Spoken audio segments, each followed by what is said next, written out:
Thank you all. Thank you all for joining us today, and for being part of our second Lunch and Learn of 2024. This is a combination, so I know I have some students on here who are going to be joining us at LEAD on February 19th. I also have faculty, plus we have practitioners. So wherever you're coming from, whatever you do in your day, whether you're teaching, learning, or working, although when you're working, you're still learning. Welcome to our Legislative Education and Advocacy Day, Advocacy for Social Workers in Indiana session. We are thrilled to have you all here. Today, I'm just going to do a really brief overview of NASW because we have people on here who are not members. And then we'll talk a little bit about why social workers advocate, the legislative process, which is, and I will not be singing I'm Only a Bill or any of that stuff. So you don't have to worry about any of those things. We'll talk about the process, talk about advocacy. And then at the very end, we'll talk just a little bit about a couple of bills.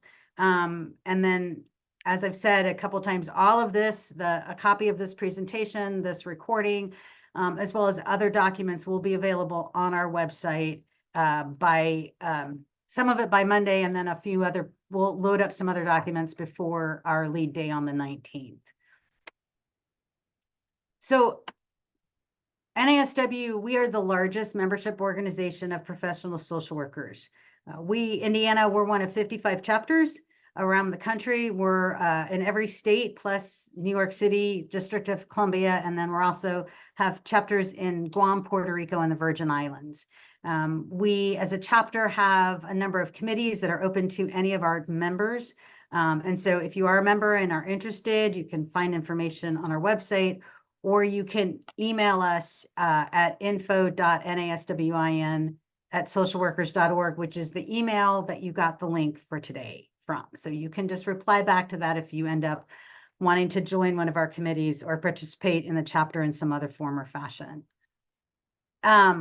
Our functions as NASW really focus around the profession and making sure that we are holding professional standards, that we're holding the General Assembly accountable and other folks to make sure that they don't change the rules so that anybody can call themselves a social worker without actually the right degree and the right information, right? So we do that work.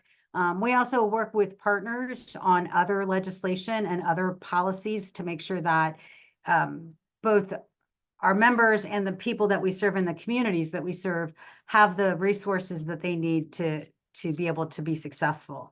We provide services for members, and we also provide continuing education like this, our annual conference, and other events that we do throughout the year. For those of you who aren't members who might be considering joining, there is a ton of information and resources that you have available to you as a member of NASW.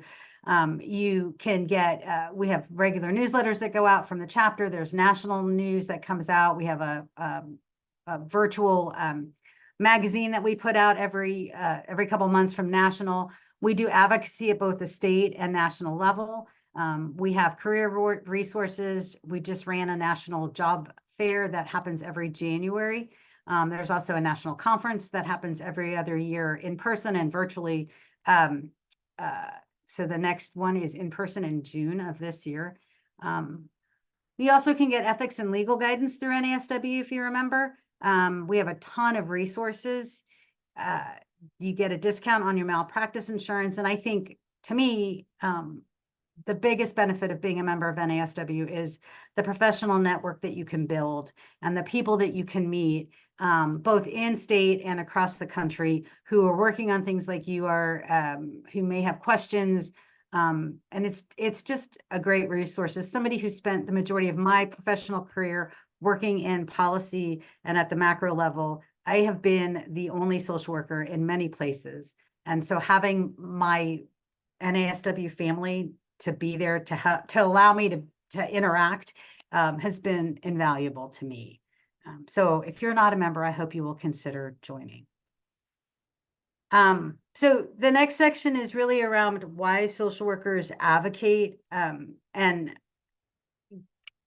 I hope that most of you know about some of our history and some of the amazing people who have done amazing things in this country as social workers. But we do it because we can represent the communities we serve. It's part of our code of ethics. We also are the professionals that have the expertise, right? That can provide that expertise to policymakers. If you work with homeless populations, you've probably learned a whole lot since you started that. And if you're talking to a legislator who's never experienced, never talked to somebody who's homeless, never worked in that area, you have that expertise that you can provide to them around any of the issues that we work on. It's a great way to be an empowerment role model for your clients and your peers, and also for yourselves.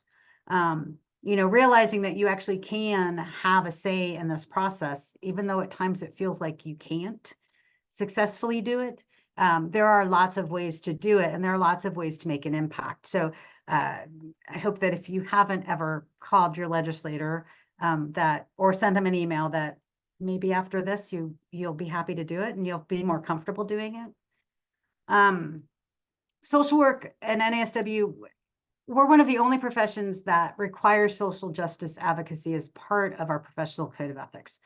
We're also one of the few membership associations that works on behalf of our clients and our members. So, we make sure that the profession and that social workers are seen as professionals, all those other pieces, but we also do work to make sure that services are available for people who need the help, which means that you all have jobs. If the easiest, simplest example is the Affordable Care Act or Obamacare, whatever you'd like to call it, it expanded out resources and dollars for mental health care. And so those are the things that we work on to make sure that people are getting services and that we all have the ability to be able to help people and those resources available. If you look at the code of ethics, it's based on these core values, and then we have broader ethical principles. And most everybody, when they read the code of ethics, they kind of stop after like number 1 or number 2, the first and second section of the code of ethics. But if you look at section 6, which is the very end, it's our responsibilities to the broader society. And really and truly, these are the pieces that encompass the advocacy work, with the rest of the code of ethics kind of directing how we do it or what positions we might take on things. If you think about, one of the pieces of the code of ethics is meeting our clients where they are, right? So if we know that somebody has a need, we should be meeting them where they are, and we should make sure that statutes and laws that get passed don't impede on somebody's right to self-determination. So it's throughout the code of ethics, but it's also very clearly in section 6. So 6.01 is the one on social welfare, which talks about promoting general welfare of society and advocating for living conditions conducive to the fulfillment of basic human needs, and promoting social, economic, political, and cultural values and institutions that are compatible with the realization of social justice. 6.04 talks specifically about political action, and it talks about social workers engaging in that social and political action to make sure that people have equal access to resources, employment, services, and opportunities, right? We want to make sure that everybody has access. Are we there yet? No, we're not. We have things we still need to work on, but this is one of the reasons why we do the work that we do. We also act to expand choice and opportunity for all people, work to promote conditions that encourage respect for cultural and social diversity within the U.S. and globally. And then D is acting to prevent and eliminate domination of, exploitation of, and discrimination against any person, group, or class on the basis of race, ethnicity, national origin, color, sex, sexual orientation, gender identity or expression, age, marital status, political belief, religion, immigration status, or mental or physical ability. So this is just touches on the code of ethics. If you want to see the whole thing, you can read it all online. on the socialworkers.org, which is our national website. It's all available there. And so if you're interested, you can also purchase copies from National, and we sell copies too out of the office if you're ever interested in actually having a copy in your hand that you can hold. Are there any questions about any of those pieces? Didn't see any in the chat, so. Okay. So the next section, we're going to talk about the legislative process, which is very simply how a bill becomes a law. One of the really important things to remember when you think about legislation is that a bill is just an idea, and it can be an idea that one person has that they then share with one legislator who then thinks, "Ooh, that's a really good idea," who then asks somebody to draft it at the General Assembly, right? And that's how the whole process starts. It can be one person with one idea talking to another person who's elected, who then takes that and moves on with it. It could also be a number of years ago, we worked on a bill that allowed Indiana clinical social workers to diagnose, which hadn't been allowed in the past. We were successful with that because we got together with the other three professions of mental health, addictions, and marriage and family therapy and said, "Hey, we want to do this. You guys want it in?" And we all together worked and managed to get it. So sometimes it's a group that comes up with an idea, vets the idea, takes it to a legislator, has a legislator then draft the get the legislation drafted. So if there's something that you think needs to change, if it's a state level issue, your legislator is the perfect person to go to. So this chart is an outline of the steps. The next couple of slides puts it into words, but I'm going to work off of this. But know that you don't have to write this all down. It will all be available. But when you think about it, we have two chambers. So in Indiana, we have a Senate and a House. We have 50 members in the Senate. We have 100 members in the House. Currently, the Republicans have a supermajority in both the Senate and the House, which means that they don't really need the Democrats to do business. I just giving you facts. This is not like a one side is better than the other. It's just the information. But there does become an issue when in the Senate, if we have 50 members and a small number of them are Democrats, then the power is in the hands of one party, which becomes an issue, no matter which party it is, right? So Republican or Democrat, one party having all of the power can impact what happens. We're not going to get deep into federal legislation, but if you all have watched what goes on in DC with Congress, having very close numbers can be hard. Having a supermajority can make it hard too. And so it's just how where things are right now in Indiana. So the General Assembly runs a long session on odd years, which runs from January to the end of April. And they run a short session in even years, which is what they're in right now. And that starts in January and runs through the middle of March. A long session is the only session where the only thing they have to do in a long session is pass a budget. In a short session, they don't usually deal with money. And so most anything that has a fiscal impact could not get through because it's not a budget year. So those are kind of the basics. They just hit the halfway point of the session this week. And so they're on a short break, and then they'll come back next week and they'll do the second half of the session. So with all of that, when a bill starts out, so we got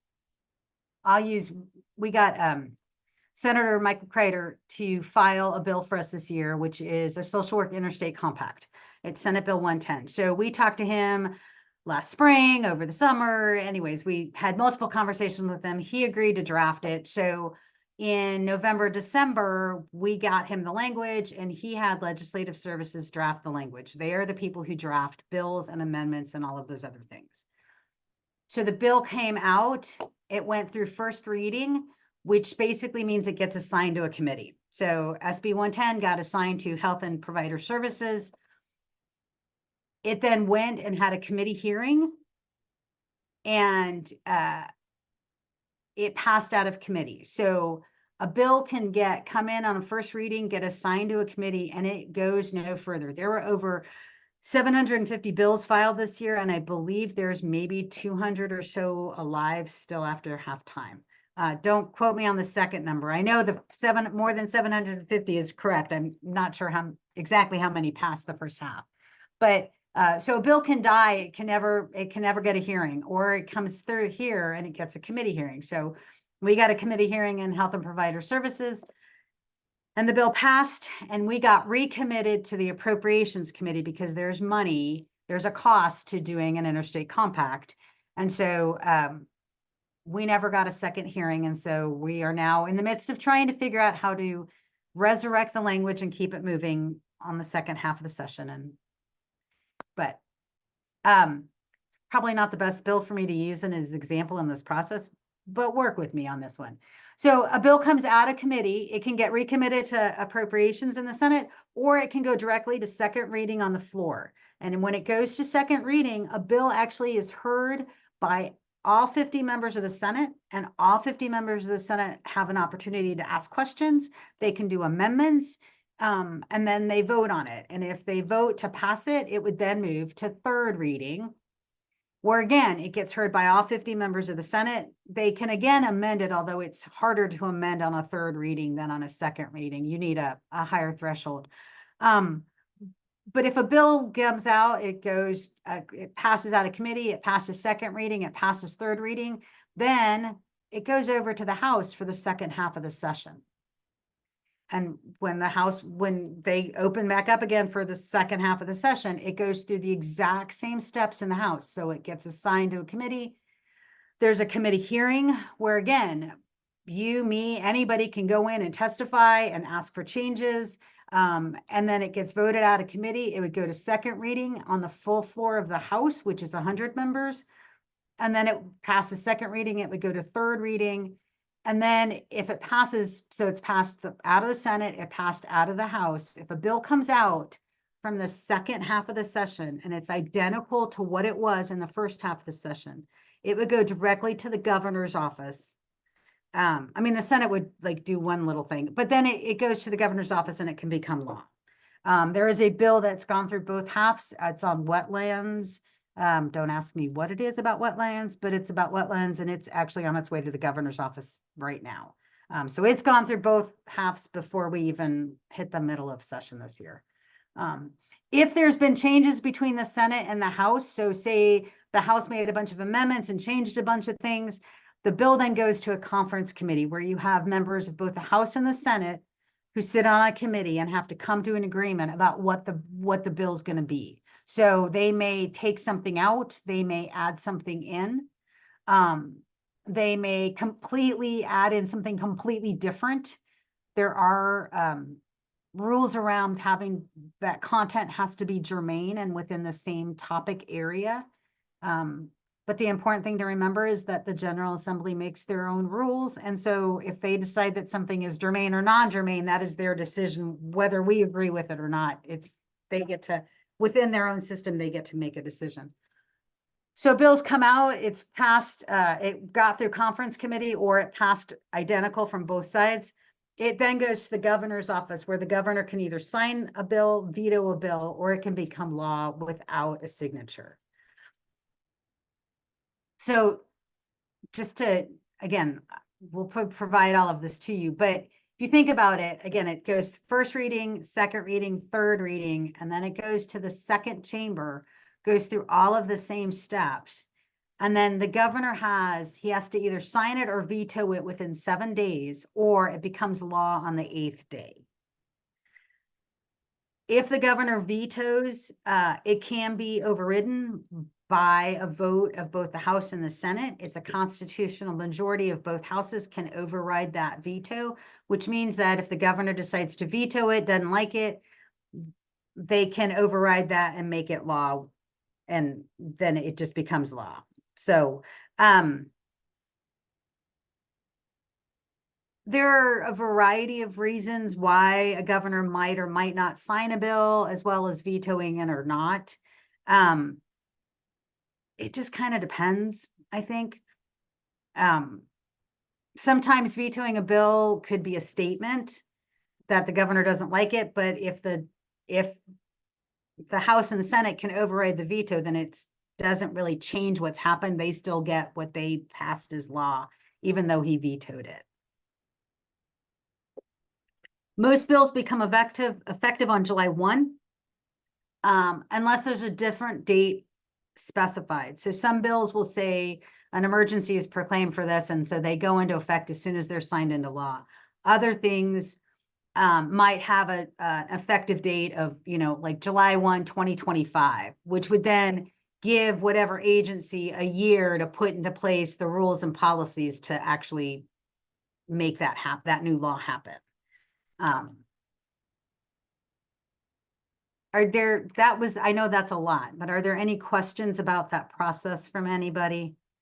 And you can raise your hand or you can type it in the chat, whichever is easier for you. Okay. I'm gonna keep going. If you guys have questions, you just have to ask.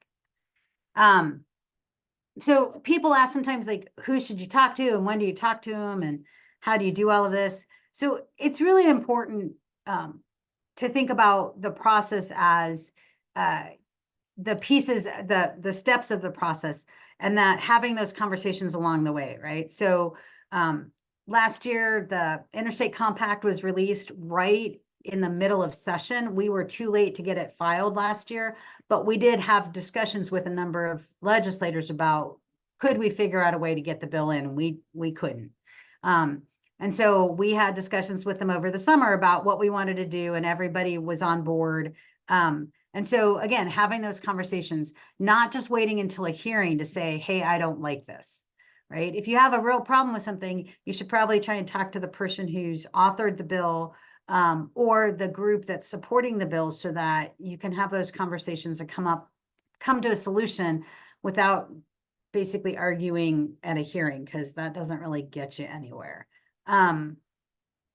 You can also always talk to your legislator, and that's really important. If they're not on the committee that the bill's being heard on, it's really important to talk to them before it goes to the floor of the House or the Senate, because they work for you. You have elected them, whether you voted for them or you voted for their opponent, and right, it doesn't matter. You are their constituent. They are supposed to do what you would like them to do. Now, I am really lucky right now that both my state representative and my state senator are both people I know, and so I usually can just send them an email and say, hey, thanks for doing that. That was great. I have in the past had senators that have not supported the things that I think are important, and I send them a letter and let them know that I don't like what they're doing. It's really important that you hold them accountable, just like you're held accountable every day at work. They need to be held accountable for the things that they're doing. And if and I will never, I cannot tell you how many times I would get replies back from a previous senator who would say, well, I'm voting my conscience and what my constituents want. And I always would reply back and say, well, I am your constituent and it's not what I want. And I'd appreciate to have a conversation about this. And every once in a while we would. That was me personally, not me as NASW. So let me just make that clear. When a bill moves to second and third reading, again, that's a great time for you to be able to talk to your member, because that is when they are when they're voting on things. And again, you are the expert. So if they're voting on something, excuse me, that has to do with housing or homelessness, and you work in that area, then it's probably useful for you to share that information with them, because they may not know. There's lots of bills that come through every year. There's lots of topics, and not everybody is an expert on every single thing. They may think they are sometimes, but they aren't. So let me see, there's a question. So the question is, how beneficial is it to continue to contact and send letters? And so I will tell you that if you have something to say, you should say it. Be respectful. We'll get into the details of how to do it in a couple minutes, but they do work for you, and it's really important that they know when you like something and when you don't like something. And so it's really important to give that positive feedback as well as that, ooh, like I didn't like what you just did, then that's not okay. With maybe a suggestion of what you would be happy with. It's I wouldn't continue to just send the same language again and again and again, because that doesn't really say anything. But I know in the, I don't know, 15 plus years that I've done this on and off, they do pay attention to what people say. So if one person, if they get 10 calls saying, oh, this is great, and 2 calls saying, oh, it's not great, they'll listen to both. But if they got 10 saying it was really good, they're more likely to lean that way. If they're undecided, they're more likely to lean that way, right? And so thinking about, but that doesn't mean that if the same person sends 10 messages, that that's going to have the same weight as 10 different people, right? And so just thinking about that, and thinking about, you know, what it is that you really, the points that you want to make. And the other piece is thinking about how can you make it personal? So can you talk about the fact that you are working in an agency with homeless individuals? I don't know why I keep going to that, but then you need to, if you can tell them a story, help them see what your clients are dealing with every day, right? If you're in a school and it's about school social work, to be able to share that information about what it's really like, because they don't know. I mean, they can't know everything, and that's just a fact. And so trying to be understanding of that, but also trying to make sure that you're sending them appropriate correspondence. The one thing I will say, and I've got it on a couple of slides, which is don't yell at them, because that just doesn't really do anybody any good, right? Because when we yell at people, we don't tend to listen. Or when we get yelled at, when we get yelled at, we don't tend to listen as well as if we just have a conversation, right? And so thinking about this as a conversation. Are there other questions? I apologize for my sniffles. So there's all kinds of advocacy you can do. So you can join us on February 19th for LEAD. We should have between 400 and 500 students, faculty, and practitioners from around the state. And we'll be talking about all kinds of issues. So you can do rallies, you can go to a meeting. So a lot of legislators have what they call third house meetings, which are opportunities for you to speak to, for them to be able to present to you in their community. And so it's a great opportunity to meet them in person. One of the things that that so I've already said, so I know my state representative and my state senator. My state representative has been my state representative since I moved back here in the early 90s. He's a friend of mine. And so I run into him at the grocery store and other places. And so to be able to have that conversation, and no, I do not, like in the frozen food section, talk to him about a bill. But I do make sure that I talk to him and say hi and, connect, because connecting on that personal level can help me then with that next conversation that I need to have. But you can do emails, phone calls there. You can leave a message, because chances are you're not actually going to get to talk to them. You're going to just leave a message for them. You can help your friends and colleagues learn about important issues by sending out action alerts or sharing that information with them. Out of session, you can do education with legislators by bringing them to your place of employment. And I think the other piece of it is getting people together who can talk to legislators either in a hearing or outside of a hearing about the topic that's being discussed. And I guess really what is the most important thing is the last 2 points on here, which is helping your clients and your friends, making sure that they're registered to vote and know where to go to vote and how to vote, and that everybody knows, right? You need an ID, a picture ID, a state picture ID to vote. And then helping others get to wherever they need to be to vote. I'm not saying you tell them how to vote, but taking them and helping them make sure that they know how to vote. There's a question about petitions. Petitions can be really impactful. And again, it kind of just depends on the topic.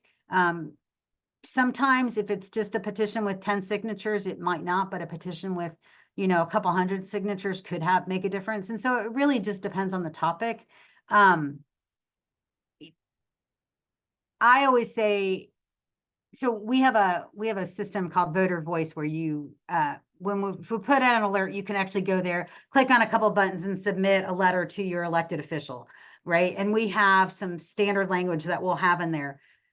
What's really helpful is if you add in your own story, your own personal story to that. So if there's a petition, you sign the petition, but then maybe you send a letter or an email that has more detail about the petition, about why you signed the petition, right? So they get the petition, but then they also get the story about why you think it's important and why you're supporting it.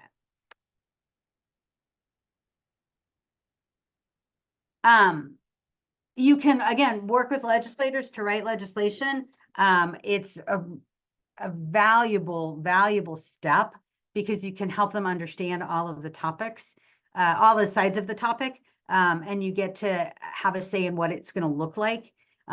Meeting with them either in session or off session. So trying to help them, again, understand things. Testifying at a committee hearing, which can be really hard because they're usually during the day. But a lot of the hearings will also allow written testimony. And we also, depending on what the topic is, we also can collect written testimony and deliver it with our testimony, depending on what the bill is and what the topic is. Again, speaking to stakeholders. And the most important thing with all of this is making sure that you're really clear and concise about what your message is and that you're specific about what you're asking them to do. If you just want to tell them they're doing a great job, that's an amazing thing and that's great. But if you also can say, you know, like, I really like these 3 pieces, but I don't like this piece, right? Or I like all this bill, I think it would be so helpful. And again, giving them some specific examples. When you think about legislation, we all think about like the actual activity that happens at the Indiana State House. But there's also activity that happens across the board. So there's in your agencies, right? In your school boards, your local school boards, your county council, from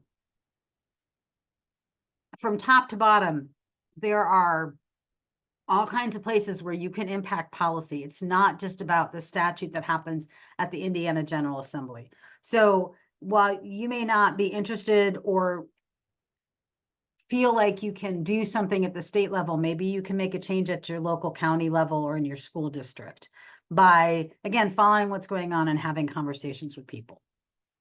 There are lots of fears around advocacy. People, you know, not understanding the legislative process, not feeling like you completely understand the bill or the issue that's being discussed. That there, you know, that you might have some kind of hostile confrontation. I can tell you in all of my years of doing this work, while there have been some heated discussions, I've never not felt safe. So it's not, you know, there's a debate, there might be a disagreement, but it's not it's not hostile in the sense of like that I would feel unsafe. There's always going to be a question asked that you're not going to know the answer to. I always walk into hearings knowing that there's probably something that they're going to ask me that I didn't think about, no matter how much I think about, you know, all of the what somebody could ask. And there are lots of times when you might say the wrong thing and it might be taken out of context. But again, being able to clarify that. A couple of years ago, there was a hearing I was at, and they asked a question and I started answering, and then I was like, oh, wait, I didn't introduce myself. So I stopped what I was saying, introduced myself, and then went back to what I was doing, right? So there's really, you can fix things. And lots of people say, how do you get around the State House? it is an easy place once you figure it out. But if you ever go down to the State House and you get lost or turn around and don't know how to find a room, all you need to do is ask somebody who's walking around, because somebody there has probably gotten lost. And I will be the first to admit that there are days when I walk into the building and go to a meeting and then have to think about, where is my next meeting and what floor is it on and how do I get there, right? Because it's an old building. My theory in life is we prepare for as much as we can and know that there's going to be something that's not going to be perfect, and that's just kind of the way it is. And it's really important for you all to remember that as social workers working with clients, we've learned the skills and we have the skills to be able to work with legislators and anybody, whether we agree with them or not. So this is not to imply that you all should be doing therapy with your legislators. That's not what I'm saying. But you already know about engagement skills and how to build relationships because you do it in your work. So how can you translate that into getting to know your state legislator, your state representative, your state senator?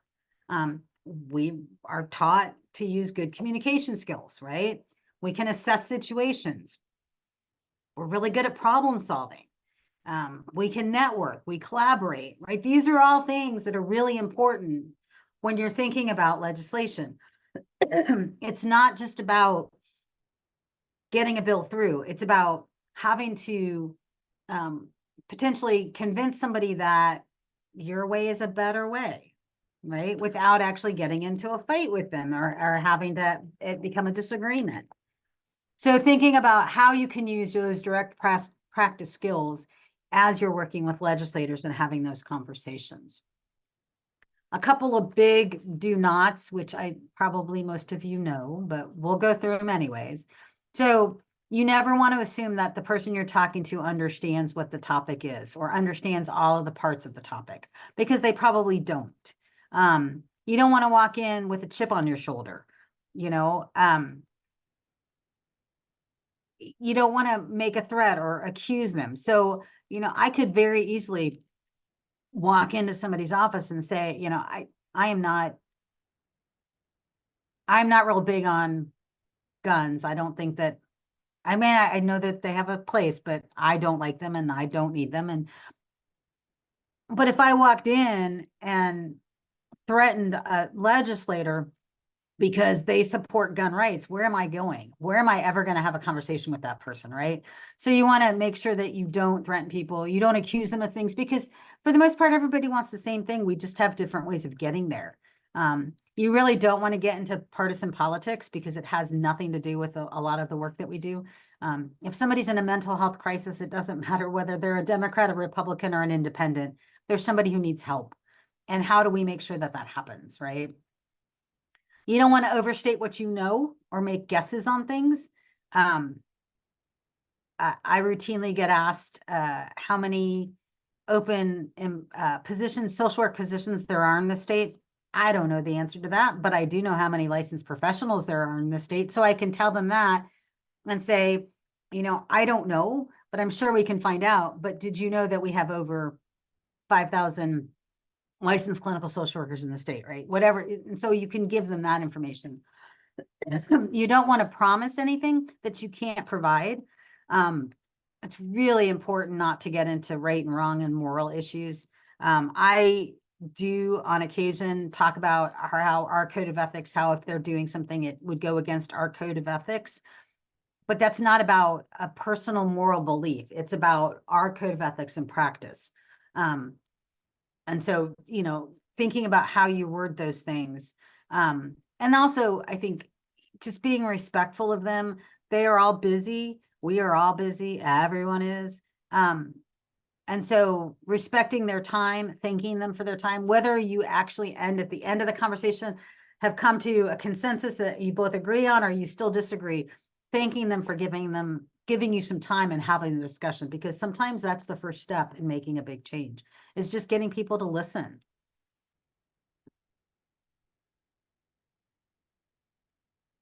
There are issues, of course, that are very polarizing and can be very, very partisan. And it's really important to think about what you want to accomplish and how do you get there.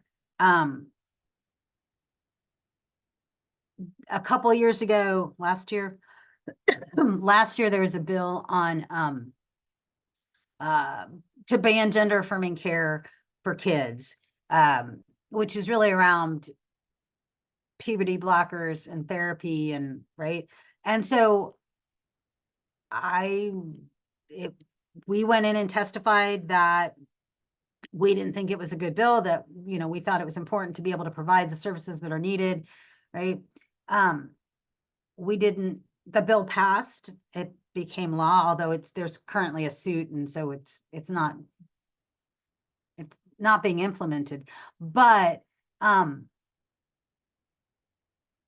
we were able to at least get a bit of a carve out for therapy, which doesn't solve all the problems, mind you, it doesn't, but it at least guarantees some access to some services. And so how do you get some of those baby steps in that you might want, or that might make it not quite so bad, so that you can continue to move in the right direction? Everything takes time. Nothing happens, well, I'm not going to say nothing happens overnight. Sometimes things happen overnight, but not all the time. When you're talking to a legislator again, or even talking to other folks, just remembering that you are an expert in what you know. If you've seen clients for a year, 5 years, 20 years, you have experience that a legislator wouldn't have around helping somebody with mental health issues, right? If you're a student, you're learning, and unless they're a social worker, which we have one social worker in the State House, most of them aren't going to know how that works. So again, remembering your social work skills and sticking to your message, trying to get that shared agreement that everybody wants the same thing, which is to move things in the right direction. We just might not agree on what that direction is, but what can we agree on? And building a long-term relationship. If the only time that you ever email your legislator is when they've done something wrong, and you never thank them for something that they did right, or even try to have a conversation with them that wasn't yelling at them or telling them they did something wrong, you're not really building a relationship, right? You're just telling them what you like or don't like. And really and truly, they're people just like the rest of us. They all have jobs. I should say a lot of them have jobs that they do outside of, because it's a part-time legislature. And so trying to make those connections out of session so that they get to know you and you get to know them as a person. And then you might have a better chance of helping kind of change their mind about certain things. And again, just trying to step away from some of the stereotypes. There are legislators who there are people, I'm sure you all have met them, who believe that all social workers do is take kids away from families. That is not what we do. We do so much more than that. And so helping them understand all of the things that we do as social workers and the services that we provide can be a really big step in moving that relationship and helping them understand what it is that we do. Are there other questions? Are there questions I've missed? I have a couple of people that are helping with manage questions, so, or at least making sure I see them. Okay. I'm going to keep going then, as I check time. All right. So we have a public policy committee that creates a public policy agenda that is available on our website. Our agenda really directs the work that we do. So for the chapter, I am registered as a lobbyist for the chapter, and then we have somebody that we also have a contract with who helps, because I cannot be at the State House all the time. It would probably drive me crazy.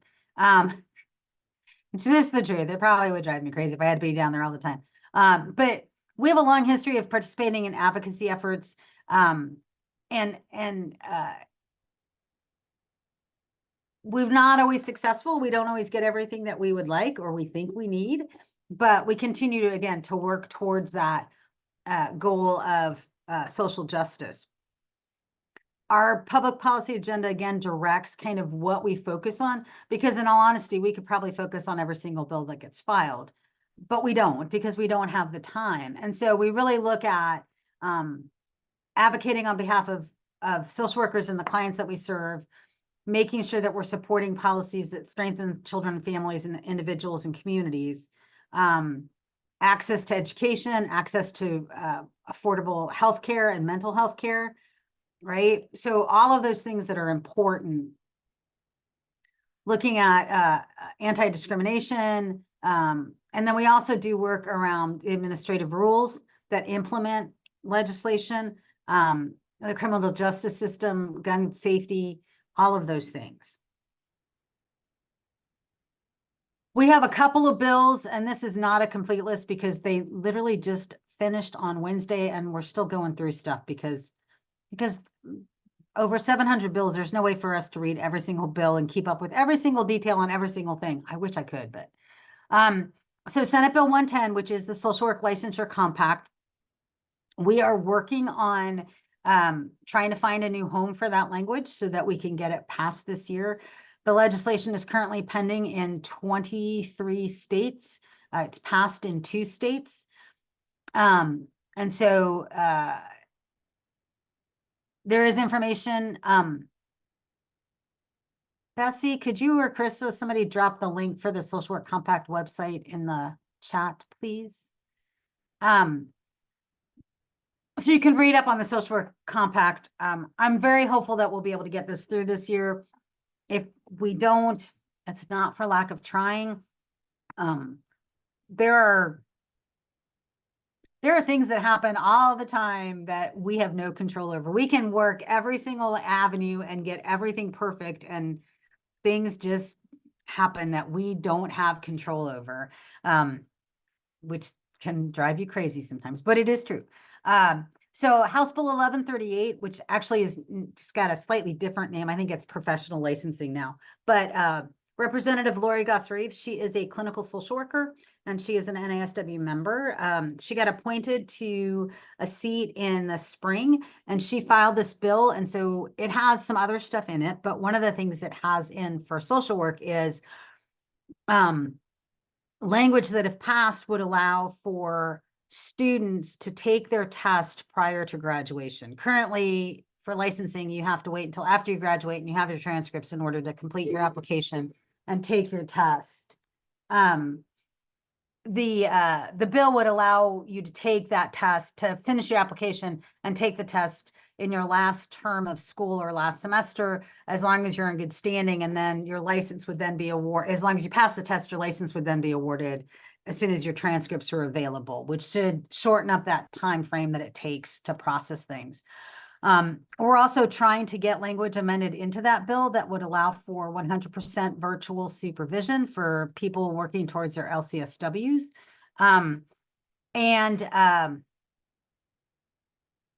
There is something else and I just lost what the other thing was. Oh, well, I'll remember at some point. There's a couple bills around childcare.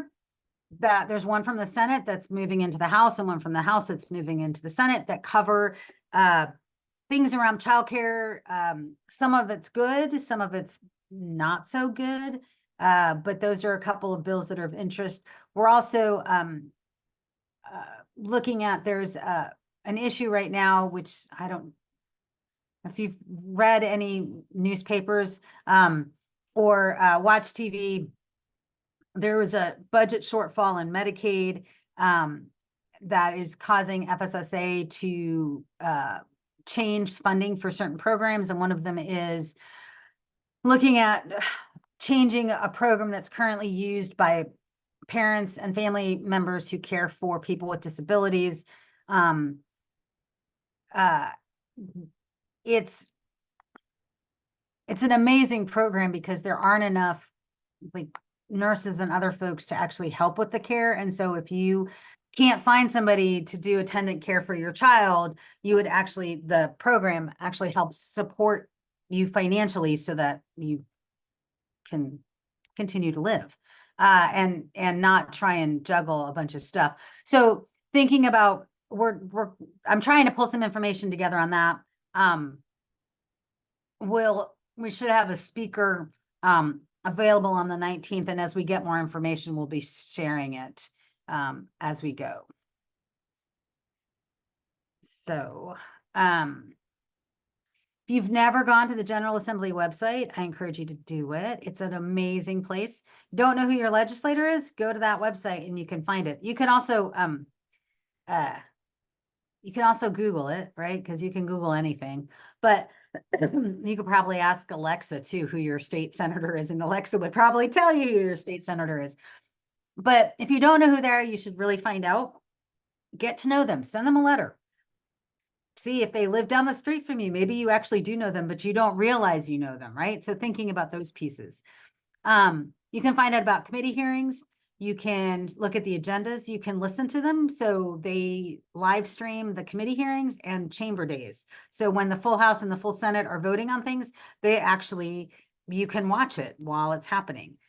So it's a pretty amazing opportunity. You can learn a lot by watching and listening to them talk about the different bills, about why something's good or why something's bad, listening to them talk about it. You can also, there's recordings from all of the session days and all the committee hearings. All the recordings are available too, if you didn't get to see them. And then we have information. So the socialworkers.org website, which is our national website. There's also an advocacy center on the national website that has a lot of information on the things that we're doing at a national level, because there are, as you all know, there's federal law, then there's state law, right? And then there's local. And so national works on the national stuff. And then, excuse me, we work on the state level issues. And so our website, and then we also have an advocacy center in our website too.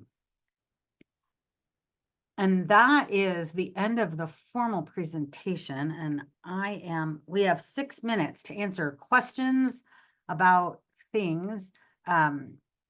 So I'm happy to answer any questions that anybody has about something I've talked about, or any other issue that you might have that I didn't mention, or if you want more information about something, this is your chance. You can unmute, or you can raise your hand. You can type it in the chat. And while you all are doing that, I'm going to see if I can grab out the PowerPoint quick. Beth, if you want to go ahead and unmute yourself and ask your question. Hi. You were mentioning, and I don't remember the name of this senator. I think you said it was a senator that was an LCSW that became a senator. What was her name again? So she's a state representative. Her name is Lori Goss Reeves. She actually is faculty at Indiana Wesleyan and has been for quite a while. She's also worked in the field and all kinds of other things. But she just got appointed. So somebody stepped down from their seat last spring, and she got appointed to that seat. And it's up a little north of Indianapolis. Okay, great. I might follow her on Facebook then. Lori Reeves? Goss Reeves, yep. Goss Reeves. Okay, great. Thank you. You're welcome. I put her name in the chat, and yes, I follow her on Facebook too. She can be found there. Great. And she'll accept your friend request. Okay. Thank you. Mm-hmm. And I'm hoping that maybe after session and she's had a chance to breathe, because this is her very first time of, and so it's a little crazy, that we can get her to join us maybe for I don't know what, but something that we could do, where just a meet and greet or an opportunity to talk about legislation and things like that. She's an NASW member and has been for a while. So, Jill, your question about childcare legislation. So there is, if you all don't follow, there is a newsletter or the Capitol Chronicle. And so Nikki Kelly's got a group of people, and they do some really good coverage of what's going on at the State House. So there's some stuff there. And then I always tell people, if you Google the bill numbers, you should also be able to find stories, so media stories on them, and or organizations that are working on those topics. Because for some of them, it's, I know who it is, and other ones I kind of have to guess sometimes who's working on the different topics. That was a good question. If y'all have other questions, just a couple of quick housekeeping. Like I said, we are not providing any continuing education for this session. You can count it as a category 2. And so for those of you who are licensed and need those, all that means is when you go, you can do up to 10 category 2 CEs every year. And so it's an easy way. You just need to document that you actually attended. So however you will, we actually do have sign-ins, but I didn't take attendance, so I have no way of verifying anybody's attendance for today. If there are no other questions, I want to thank you all for joining us. We will be putting the PowerPoint and the recording for this session up on our website either later today or Monday, depending on how much editing we have to do. So you can look for this information there. If you're going to come and join us at LEAD, we'd love to see you. There will be fact sheets for different bills added to our website on the LEAD page. So from our homepage, you'll be able to just click on the LEAD graphic that's there, and it'll take you to that page. And if you scroll down the page, you'll find the different documents that we have. While we try to target students and faculty for LEAD, anybody is welcome to join us. So if you're a practitioner and you're going to be in Indianapolis, it's a great day. It is so much fun. As Bessie Prophet says on a regular basis, it is one of the most beautiful buildings. If you've never been there, you really need to go in and see it, because it's a beautiful building. We'll be in the South Atrium. We will be there as of about 9:30, and the event on the 19th starts at 11:30. And I'm happy to answer any other questions or not, if you have them. Excuse me, Burl. No, that's okay. I'd like to throw in something you said the other day, and that was don't go in the west doors unless you have a wheelchair. So if you're fighting for parking space, try to make it at the other end. So just be careful when you go in. You will have to go, if you come to the State House, you will have to go through security. It's not a big deal, but you will have to go through security. And there are 2 entrances, but they don't always allow. The west side is the accessible entrance, and sometimes they will only allow people who need the accessible entrance use it. It just kind of depends on who's there for the day. So, and if you have other questions, you are welcome to send them to us. And thank you all for joining us. And I did it. It's 1 o'clock, so we did it. 1 CE. You all are set, and thank you for joining us, and have a wonderful rest of your day and a great weekend. Thank you, Burl. Bye. Have a good day. Thank you. Bye-bye. Bye. Thank you.